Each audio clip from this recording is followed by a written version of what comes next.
Good morning friends, to the point में आप सभी का स्वागत है। आज के वीडियो में हम इन्फ्लेशन के एक टाइप जिसको स्ट्रक्चरल इन्फ्लेशन कहते हैं पढ़ेंगे। इसको संरचनात्मक इन्फ्लेशन या संरचनात्मक मुद्रास्फीति के नाम से भी जाना जाता है। आइए देखते हैं कि स्ट्रक्चरल इन्फ्लेशन है क्या। So this type of weakness occurs due to structural weakness in the economy like lack of infrastructure, supply chain constrain etcetera. तो फ्रेंड्स, जैसे कि हमने पहले के कुछ वीडियो में देखा था कि इन्फ्लेशन के बहुत सारे कॉजेज़ होते हैं।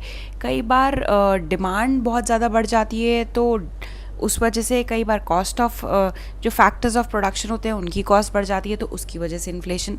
तो जो स्ट्रक्चरल इन्फ्लेशन होता है उसका क्या रीज़न होता है? उसका रीज़न होता है इंफ्रास्ट्रक्चर, या आप कह लें कि स्ट्रक्चरल वीकनेसेस।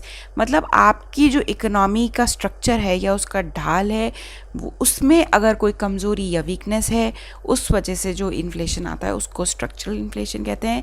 अब स्ट्रक्चर में क्या वीकनेस हो सकती है? मान लीजिए कि आपकी जो देश है उसका इंफ्रास्ट्रक्चर है वो बहुत अच्छा नहीं है, या सप्लाई चेन जो मैनेजमेंट है वो बहुत बढ़िया नहीं है, उस वजह से इन्फ्लेशन होता है। अब सप्लाई चेन की वजह से अगर उसमें प्रॉब्लम है तो इन्फ्लेशन कैसे होगा?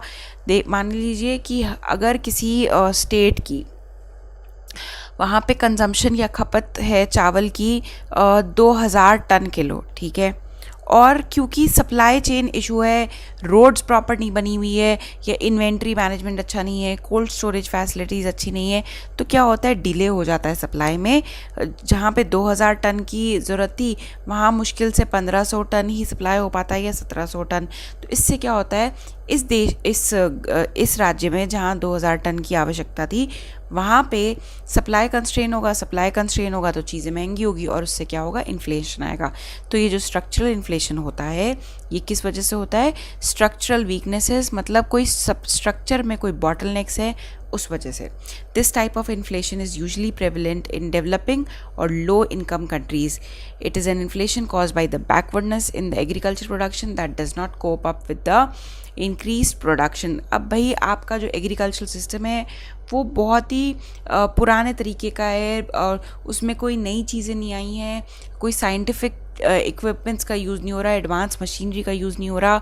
अभी भी अगर वो मानसून डिपेंडेंट है तो उससे क्या होगा कि जिस साल तो मानसून अच्छा आ गया तो उस दिन तो बहुत उस साल तो बहुत अच्छी जो खेती हो जाएगी, और जिस साल वर्षा अच्छी नहीं हुई उस साल क्या करेंगे? तो ये सब क्या है, सप्लाई कंस्ट्रेंट्स हैं। और ये सब क्या इनसे क्या होता है, इन्फ्लेशन आती है और उसको बोलते हैं structural inflation. It is caused by the use of poor and obsolete technology. भाई पुरानी टेक्नोलॉजी यूज़ कर रहे हो तो कॉस्ट ऑफ प्रोडक्शन बढ़ जाएगी, और कॉस्ट ऑफ प्रोडक्शन बढ़ेगी तो इन्फ्लेशन आएगा। Under productivity and infrastructural bottlenecks. Thus, inflation here is an outcome of structure of economy and does not change easily with the use of monetary policy. भाई जो दूसरे प्रकार के इन्फ्लेशन थे उनको तो हम क्या कर रहे थे, सेंट्रल बैंक जो मॉनेटरी पॉलिसी में कुछ चेंजेस लाके उसको मैनेज कर लेते थे, इन्फ्लेशन को कम कर देते थे। लेकिन स्ट्रक्चरल इन्फ्लेशन तो उसका रीज़न ही स्ट्रक्चरल वीकनेसेस है।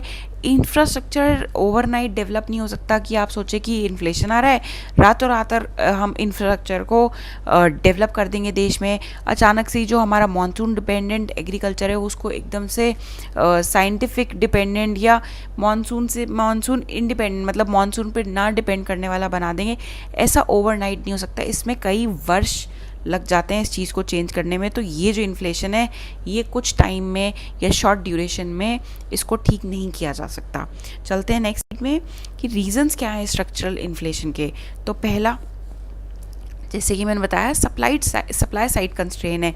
क्योंकि कनेक्टिविटी पुअर है, स्टोरेज फैसिलिटीज़ नहीं है, साइंटिफिक फार्मिंग नहीं है, इन सब वजह से सप्लाई साइड की कंस्ट्रेंट्स हैं।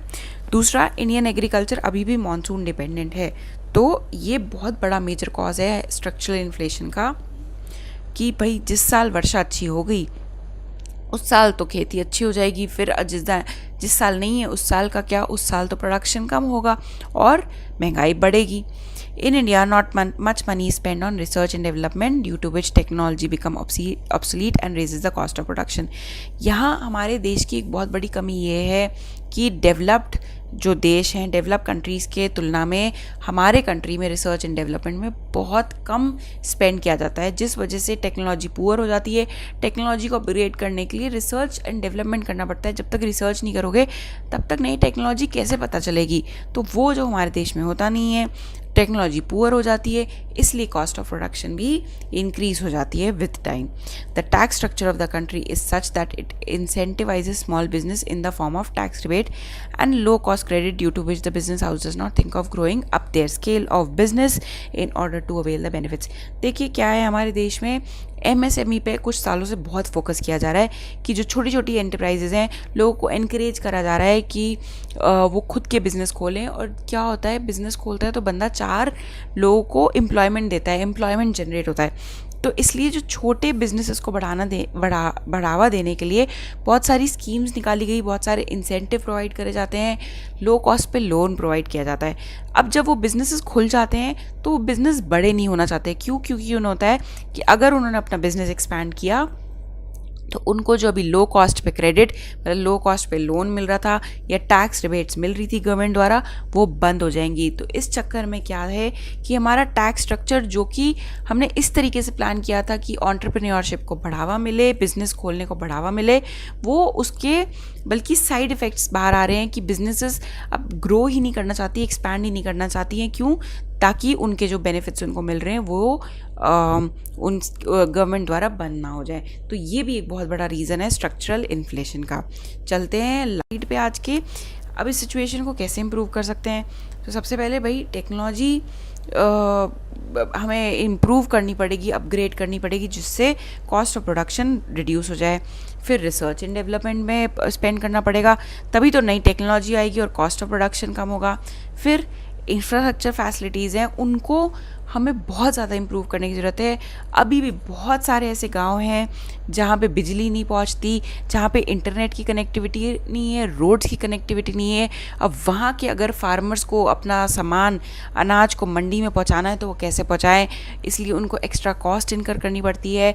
जहाँ सामान एक दिन में पहुँच जाना चाहिए था, क्योंकि रोड्स नहीं है, तो उस अनाज को या उस सामान को पहुँचने में 2-2 दिन या 3-3 दिन भी लग जाते हैं, जिससे कॉस्ट और ज़्यादा इंक्रीज हो जाती है।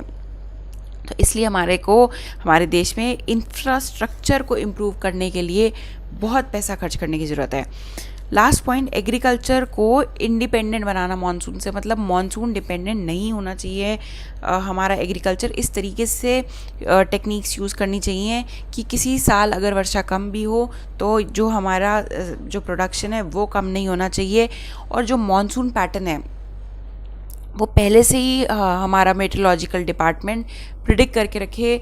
और इनफैक्ट जो एडवांस्ड टेक्निक्स है प्रिडिक्शन की वो यूज़ करें, रिमोट सेंसिंग यूज़ करें, लैंड का पता लगाने के लिए कौन से एरिया में कौन सा हमको क्रॉप उगाना चाहिए ताकि वो ज़्यादा बेनिफिशियल हो। इन सब से क्या होगा, कॉस्ट ऑफ प्रोडक्शन जो है, खेती की कॉस्ट है, अनाज की कॉस्ट है, वेजिटेबल्स और फ्रूट्स की कॉस्ट है, वो कम हो जाएगी और इन्फ्लेशन बढ़ने का कोई सवाल ही नहीं रह जाएगा। सो फ्रेंड्स, ये था स्ट्रक्चरल इन्फ्लेशन के बारे में आज की वीडियो में। बस इतना ही। Thank you so much for your patience listening and please घर पे रहिए, वीडियो रिवाइज करते रहिए ताकि आगे के कॉन्सेप्ट्स को समझने में आपको कोई भी प्रॉब्लम ना हो। Thank you so much.